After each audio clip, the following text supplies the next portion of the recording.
네, 안녕하세요. 여러분들의 구독과 좋아요로 이 채널이 유지되고 있습니다. 네, 영상 속도는 1.5배를 추천드리는 바이고요. 항상 구독자님, 멤버십 회원님들에게 감사하다라고 말씀을 드리면서 이번 이야기는 2024년도 VC 벤처캐피탈의 투자 전망에 따른 내용을 한번 다루는 시각과 그 다음으로 마이크로 스트래티지 소식과 그 외 또 DCG 관련된 이야기도 같이 좀 해드리려고 합니다. 일단 VC 코인베이스 벤처스부터 일단 보도록 하겠는데요. 올해도 지속적으로 투자를 집행했으며 내년에도 긍정적으로 좀 보고 있다. 암호화폐 인프라 소셜 게임 분야에서 10억 명의 사용자를 온체인을 유지할 수 있는 영역에 지속적으로 투자할 계획이라고 했습니다. 그러니까 즉 우리가 이 부분에 대해서 잘 보면 답은 나와져 있죠. 인프라 소셜 게임. 소셜은 좀 애매하니까 게임하고 인프라 쪽 이렇게 두 개 보는 게 좀 맞지 않을까 싶고요. 그 다음에 요즘 눈여겨보는 영역이라고 했는데 그건 AI 정도라고 합니다. 그러니까 AI도 테마적으로 좀 봐야 되겠죠. 그 다음으로 갤럭시 벤처스 쪽에서 보는 측면은 아무래도 이제 자금 조달은 여전히 스타트업이라도 쉽진 않을 것 같다. 그리고 비유동성 투자도 과잉 단계를 지속하고 있기 때문에 신규 자본 유입도 어려워 보이며 그 다음에 VC 환경이 여러모로 어렵기 때문에 내년에는 대기업, 중소기업 인수합병 사례가 부쩍 눈에 띌 것으로 전망이 된다. 그래서 스타트업 내년에 더 많은 투자 유치 부분은 조금 더 지켜봐야 되지 않겠냐 라는 이야기도 있었고요. 그 다음에 애니모카 브랜드 쪽에서 나왔던 건 여전히 이쪽도 낙관적으로 좀 보고 있는 실정입니다. 그 이유는 모멘텀에 변화가 생겼고 그 다음으로 이제 강세주기 시그널이 좀 보여진다. 그리고 이쪽에서 이제 바라보는 쪽은 웹 3.0 AI 또 게임에 따른 입지 이렇게 좀 보는 것 같습니다. 그리고 애니모카 쪽은 유럽의 이 분야에 눈길을 좀 주고 있다고 합니다.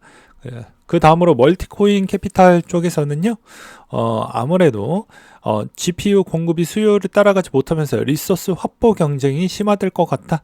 암호화폐 기반의 컴퓨터 마켓에 잠재적 기회가 많을 것이다. 라고 이야기를 했고요. 그 다음으로 폴리곤 벤처스에서는 웹 3.0에 따른 조달 규모는 바닥을 찍었을 가능성이 높고 내년에는 올해보다 투자 집행이 좀 더 많이 할 수 있다고 합니다. 그리고 암호화폐 기반의 소셜, 금융, 엔터 이쪽에 투자금을 유치할 수 있다고 전망을 내놨기 때문에 여기에서도 이제 금융 서비스, 뭐 디파이 쪽을 이야기하는 거겠죠.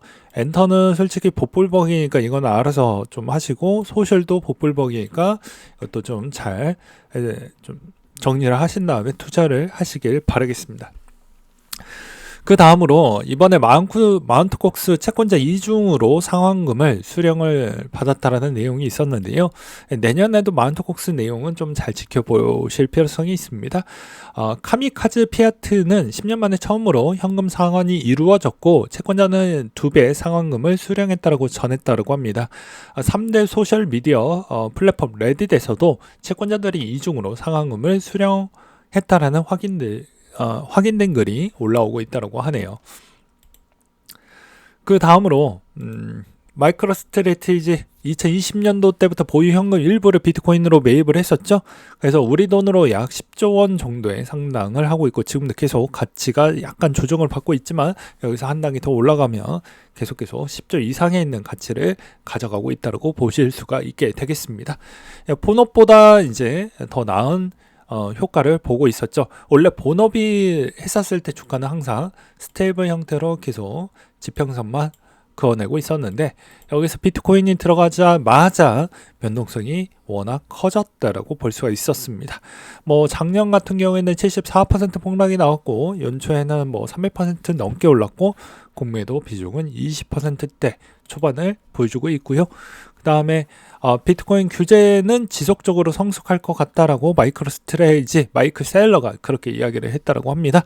현재 기간은 수요가 증가하는 점은 좀 고무적이고 기업들뿐만 아니라 투자자들의 비트코인 채택에 긍정적인 영향을 미칠 것 같다라고 했는데요.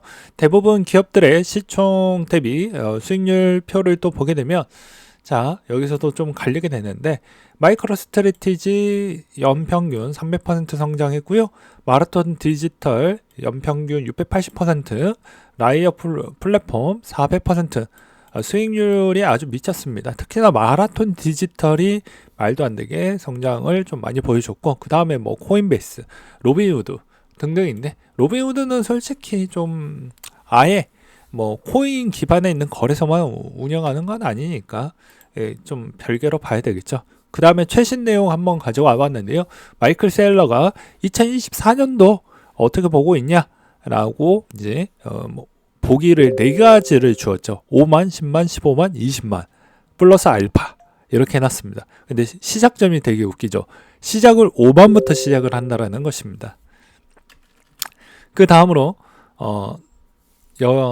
신규 코인 아스타 설립자가 이번에 24년도 초에 메인넷을 출시할 것 같다라고 이야기를 하기도 했습니다.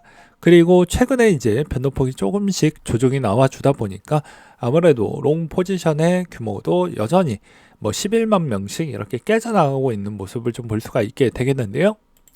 마찬가지로 이 롱 청산 비중은 시간이 지나면 지날수록 크게 터지고 나서 완만하게 들어가면서 롱숏과 교차되면서 이렇게 나와 주어야 어느 정도 가격이 이제 횡보하는 구간대로 들어가게 됩니다. 이 구간대가 지금 초입부에 들어갔기 때문에 아무래도 좀 더 약세가 나올 확률이 좀 더 높다. 왜 그러냐? 숏에 따른 빈도를 한번 보세요. 롱은 좀 잘 터져주고 있지만 숏은 생각보다 많이 안 터져주고 있죠. 롱숏과 교차되면서 터져 주어야 어느 정도 가격이 다시 안정화되는 단계인데 그 기반이 좀 거쳐야지만 비로소 방향성이 정해진다라는 것입니다. 천산 차트에 한해서만 보았을 때를 말씀을 드리는 거예요. 그래서 지금의 롱이 2번째 터졌던 경우에서 숏이 일부 이상 터지지 않을 경우에는 아무래도 롱 포지션이 좀 더 손이 가기에는 좀 어려운 구간이 있다. 그걸 매우 쉽게 이야기를 하게 되면 자 한번 생각을 해보세요. 이게 이제 시간대별 차트이긴 하는데 극단적으로 시간대별 차트에서 여러분들이 이 시점에서 숏을 들어간다라고 생각하시는 분이 있을까요? 상식적으로 보게 되면 자 여기에서 잡은 사람은 좀 더 들고 가도 되겠죠. 근데 내가 이 시점에서 잡으려고 하면 또는 이 시점에서 잡으려고 하면 숏을 치기가 좀 어렵습니다. 내가 이 조금 먹으려고 들어가기는 좀 애매하다라는 것이죠. 그래서 차라리 여기서 오히려 롱의 기회를 조금씩 해서 이 정도씩이라도 또는 전환 기간이 좀 더 길게 나올 수도 있으니 롱을 좀 더 많이 들고 가려고 하는 습성과 본능이 이루어진다고 보시면 될 것 같습니다. 그래서 왜 롱이 계속 깨지냐라는 의미는 제가 누구나 이해하기 쉽게 그렇게 설명을 했고 숏이 이 구간에서 한번 터져줘야 좀 바람직하게 좀 올라갑니다. 그래서 숏이 생각보다 크게 터져주지 않으면 방향이 위로 가기에는 어렵다.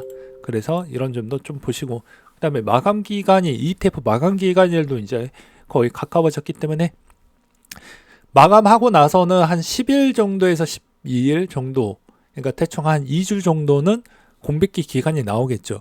그러면 당연히 선물에 따른 이 비율 자체도 좀 재밌게 흘러갈 확률이 전 매우 높다라고 보고 있는 실정입니다. 왜 그럴까요? 당연히 이 숏과 롱에 있는 이 비중이 어떨 때 많이 올라갈 것 같습니까? 사람들이 다 애매하다라고 할 때 그때 이제 홀짝 게임에 들어가게 됩니다. 누군가는 이번에 승인이 될 것 같아.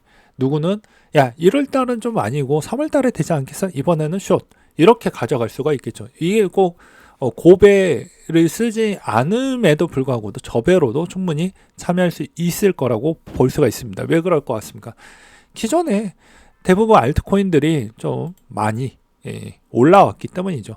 올라왔던 수익률 기반에서 이제 돈이 어느 정도 좀 지갑에 좀 두둑해졌으니 선물도 약간 찔끔찔끔 할 것으로 보여지기 때문입니다. 그래서 지금에 있는 현상으로는 이런 형상을 보여주고 있는데 여기서 계속 이야기를 하지만 뭐 폴리곤이나 이더리움은 추세 기반용으로 좀 더 무너져도 계속 모아가는 게 낫지 않을까 싶습니다.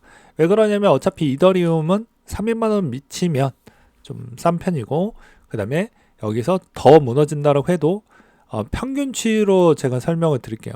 이 평균치로 봤을 때 가장 안정적인 구간대는 270하고 280만 원 구간대만 모은다고 해도 여기서 손해날 건 별로 없다라고 저는 보고 있는 실정입니다. 그 다음에 이제 폴리곤 기반도 최근에 보게 되면 말 나온 김에 설명하면 좀 더 올라가고 있는 모습을 보여주고 있죠. 그럼에도 불구하고도 얘는 평균치의 박스권에 갇혔기 때문에 여기가 좀 비싸요 하지만 비싼 건 아닙니다. 예, 말 그대로 현재 있는 이 구간에서 약간 요 700원대 중반대에서 놀았던 게 좀 올라와서 주봉 대비해서 좀 더 올라와서 비싼 것처럼 보이지만 현실적으로 보게 되면 그냥 비트코인 캐시처럼 그냥 평균 가격에 수렴했기 때문에 아직도 올라갈 길은 좀 멀다라고 볼 수가 있겠죠. 그러니까 올라갈 길이 좀 더 많이 열려져 있다, 이렇게 저는 표현하고 싶습니다. 그래서 지속적으로 저는 이더를 좀 믿어 보려고 합니다. 네, 좀 지루한 부분이 생긴다라고 해도 말이죠. 그 다음으로 비트코인 세계 14번째로 큰 통화라고 합니다. 그만큼 많이 올라왔고 시총도 많이 커졌다라고 볼 수가 있겠죠. 반면에 그만큼 변동폭도 앞으로는 더 적어질 거라고 볼 수도 있고, 그 다음에 여러분들이 이제 좀 더 위험한 투자를 어쩔 수 없이 해야 되는 경우도 곧 머지 않았다라고도 볼 수도 있겠죠. 그 다음으로 볼 수 있는 건 이제 베리 실버트가 그레스 이사회에서 사임한다라는 이야기가 나와서 과연 이제 어떻게 흘러갈지 이것도 좀 봐야 되지 않을까 싶습니다. 이제 이 자리에 그럼 누가 올라오냐? 재무책임자가 올라온다라고 하는데요. 재무책임자는 재무만 신경을 쓰려고 하다 보니까 이거는 뭐가 정답인지는 모르겠어요. 예, 금융권 쪽은 재무 전문가가 가끔씩은 들어와야 되는 건 맞긴 하는데 그래도 지금 시점에서가 과연 그게 맞을 것인지는 좀 더 지켜봐야 되지 않을까 싶습니다.